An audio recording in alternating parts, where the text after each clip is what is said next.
Hello everyone, আমি শকুন্তলা চলে এসেছি তোমাদের মাঝে নিয়ে আবার একটা ডেইলি ব্লগ। আমি শকুন্তলা ডেইলি লাইফ থেকে বলছি। তো কিছুদিন ধরে আমি একদম ভিডিও শ্যুট করার টাইম পাচ্ছি না, একদমই টাইম পাচ্ছি না, বিকজ আমার দুটো মেয়ে আছে, একটা স্কুলে জব করি।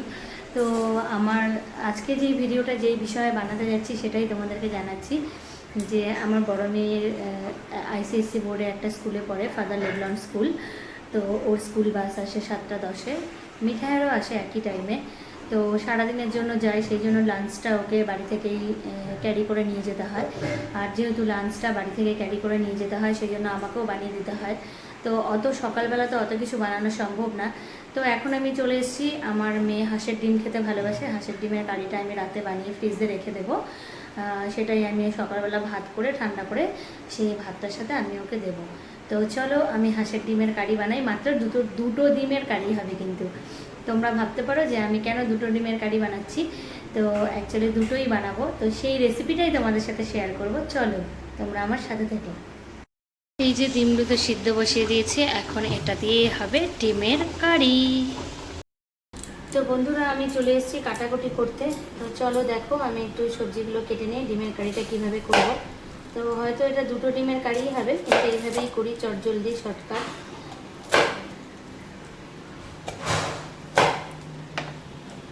তো আমি এটাকে মিক্সি মেশিনের মধ্যে দেবো, তাই বড় বড় করেই কাটছি। তো পেঁয়াজগুলোকে ছুলে নিয়ে ভালো করে। হাঁসের ডিমটা খেতে আমার দুই মেয়ে ভীষণ ভালোবাসে।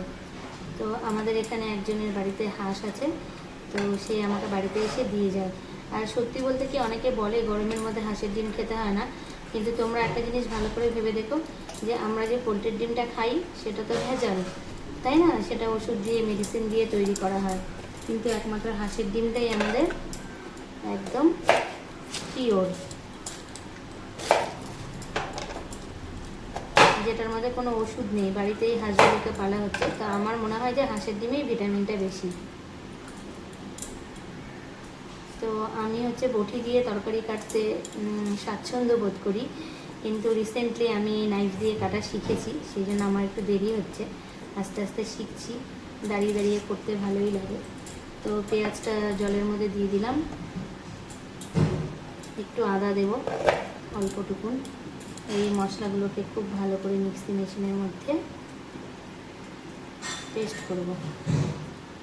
তো একটু দেরিই হচ্ছে আমার কাটতে, কারণ আমি অতটা এক্সপার্ট না।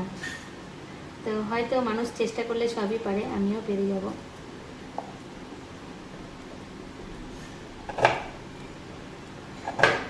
একটু ছোটো ছোটো করে কেটে দিই, তাহলে মিক্সির জারে করতে সুবিধা হবে।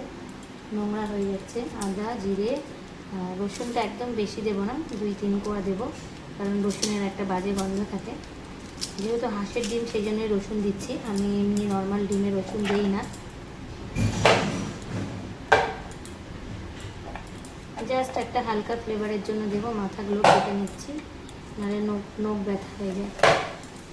তো এইভাবেই আমি রসুনটা ছুলি, তোমরা কে কীভাবে ছোলো জানি না।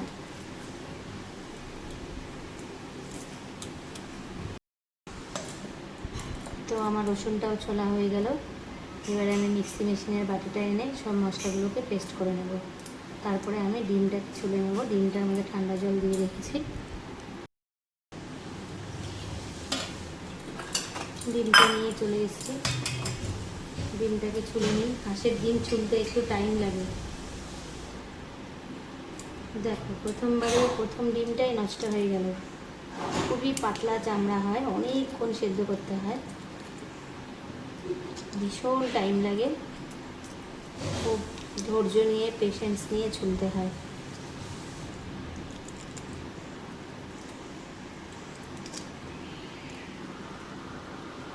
একদমই পাতলা চামড়া। একদিকে আমার ভাত বসে গেছে, রাতের জন্য ভাত হচ্ছে। তো এই যে আমার ডিমটাও ছোলা হয়ে গেল। আমি যদি রাতের বেলায় এইটা না বানিয়ে রাখি, তাহলে সকালে আমার পক্ষে টিফিন দেওয়া পসিবল না, ইম্পসিবল, কিছুতেই সম্ভব না। কারণ 7টা 10-এ ওর বাস আসে, তো সকালবেলায় সম্ভব না। সেই জন্য ওর টিফিনটা আমি রাতের বেলায় রেডি করে রাখি। তরকারিটা যেহেতু ও লাঞ্চটা বাড়িতে এসে খায় না, তো আমাকে একটু ভালো লাঞ্চ দিতেই হবে। আমার একদম ভালো লাগে না এই জন্য হাঁসের ডিম ছুলতে, ডিমগুলো নষ্টই হয়ে যাচ্ছে। এটা ছুলতে পারলাম। তো এই যে আমার ডিম ছোলা কমপ্লিট। ডিমগুলো দাগুলোকে একটু নাইফ দিয়ে কেটে দিই, তাহলে ভেতরে মশলাগুলো ঢুকে। তো চলো এবার আমি রান্নাটা শুরু করি।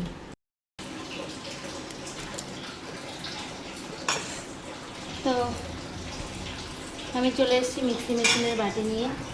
এর মধ্যে আমি পেঁয়াজটা দিয়ে দিলাম, পেঁয়াজ, আদা, রসুন। তারপরে আমি এর মধ্যে 2টো কাঁচা লঙ্কা দেবো, শুকনো লঙ্কাটা দেবো না আমি।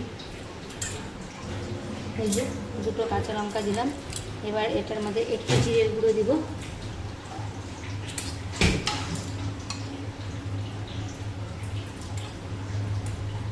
দিয়ে এটাকে একটা ভালো পেস্ট বানিয়ে নেব। এটা দিয়ে রান্নাটা হবে। ফাইনালি বন্ধুরা দেখো আমার ডিমটা ভাজা হয়ে গেছে। এই যে কড়াইয়ের মধ্যে তেল আছে, আমি এখন এই তেলের মধ্যে ফোড়ন দিব। ফোড়ন দিব হচ্ছে তেজপাতা, 2টো তেজপাতা দিয়ে দিলাম। তারপরে দিলাম একটু জিরে। তো এই মশলাটা একটু ভালো করে, ফোড়নটা একটু ভাজা ভাজা হবে। তারপরে আমি এর মধ্যে দিয়ে দেবো আমার মিক্সি মেশিনে তৈরি করা মশলা। তো মশলাটা ভাজা ভাজা হয়ে গেছে। এবার আমি এর মধ্যে দিয়ে দিচ্ছি আমার মিক্সি মেশিনে তৈরি করা মশলা। একটু জল দিয়েছি বেশি করে।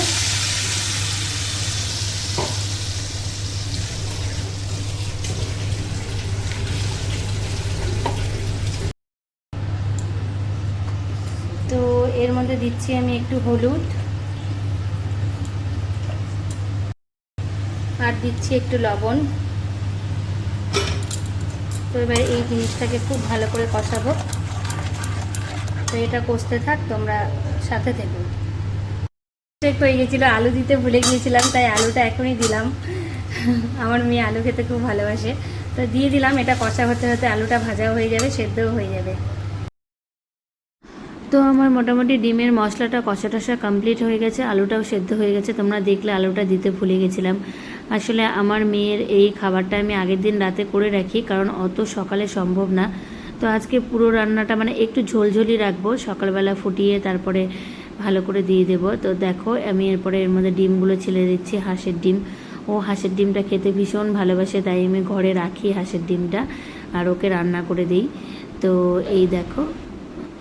তো ফাইনালি বন্ধুরা দেখো আমার ডিমের কারি রেডি। এটাকে আমি আর বেশি ফোটাবো না, কারণ এটা কালকে সকালে ফোটাবো। এটার মধ্যে একটু গরম মশলা দিয়ে রেখে দেবো, ঠান্ডা হবে। তারপরে কালকে সকালে ফুটিয়ে তারপরে এটাকে আমি একদম কষা কষা করে আমার মেয়েকে দেবো। এই দেখো আলু দিতে ভুলে গেছিলাম, এই যে আলুগুলো সুন্দর সেদ্ধ হয়ে গেছে। তো যাই হোক, আমার ডিমের কারিটা রেডি।